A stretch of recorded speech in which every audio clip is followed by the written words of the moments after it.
ನಾಟ್ಯ ತರಂಗ ಟ್ರಸ್ಟ್ ಸಂಸ್ಥೆ ವತಿಯಿಂದ ಡಿಸೆಂಬರ್ 7ರಿಂದ 13ರವರೆಗೆ ಶ್ರೀನಗರದ ನೃತ್ಯ ಭಾಸ್ಕರ ಸಭಾಂಗಣದಲ್ಲಿ ಪ್ರತಿದಿನ ಸಂಜೆ 5:30ರಿಂದ ರಾಷ್ಟ್ರೀಯ ಸಾಂಸ್ಕೃತಿಕ ಸಪ್ತಾಹ ಕಾರ್ಯಕ್ರಮವನ್ನು ಕರ್ನಾಟಕ ಸರ್ಕಾರದ ಕನ್ನಡ ಮತ್ತು ಸಾಂಸ್ಕೃತಿಕ ಇಲಾಖೆಯ ಸಹಕಾರದೊಂದಿಗೆ ಹಮ್ಮಿಕೊಳ್ಳಲಾಗಿದೆ ಎಂದು ಸಂಸ್ಥೆ ಸಂಚಾಲಕ ವಿದ್ವಾನ್ ಜಿಬಿ ಜನಾರ್ದನ್ ತಿಳಿಸಿದರು.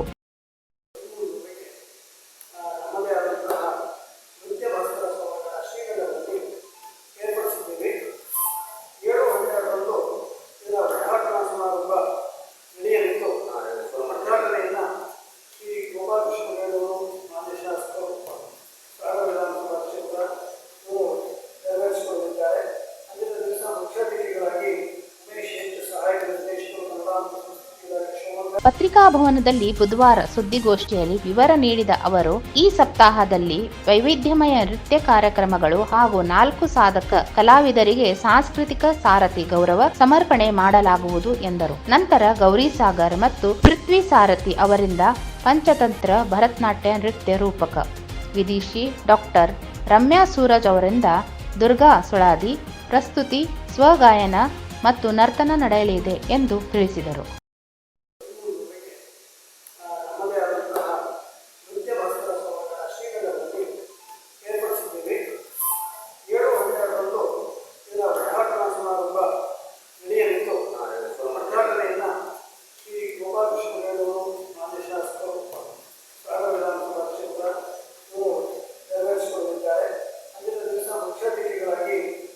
ತತ್ಪರ ಬ್ಯಾಂಗ್ಳೂರ್ ಮತ್ತು ಯಕ್ಷಶ್ರೀ ಸಾಗರ್ ಸಂಯುಕ್ತ ಆಶ್ರಯದಲ್ಲಿ ಭರತನಾಟ್ಯ ಮತ್ತು ಯಕ್ಷಗಾನ ಸಮನ್ವಿತ ನೃತ್ಯ ರೂಪಕ ವಿದುಷಿ ಭವ್ಯ ಮೇಲಾಡಿ ಅವರಿಂದ ಭರತನಾಟ್ಯ ನಡೆಯಲಿದೆ. ಈ ಸಾಂಸ್ಕೃತಿಕ ಸಪ್ತಾಹದಲ್ಲಿ ಕಲಾ ಸಾಧಕರಾದ ಬಹುಶ್ರುತ ವಿದ್ವಾಂಸ ಅರ್ಜುನ್ ಭರದ್ವಾಜ್, ಡಾಕ್ಟರ್ ಕರುಣಾ ವಿಜೇಂದ್ರ, ಸಂಗೀತ ಕಲಾವಿದೆ ರಾಜಗೋಪಾಲ್ ಭಾಗವತ್, ಪೂರ್ಣಿಮಾ ರಾಜಗೋಪಾಲ್ ಭಾಗವತ್ ಅವರಿಗೆ ಸಾಂಸ್ಕೃತಿಕ ಸಾರಥಿ ಗೌರವ ಸಮರ್ಪಣೆ ಮಾಡಲಾಗುವುದು.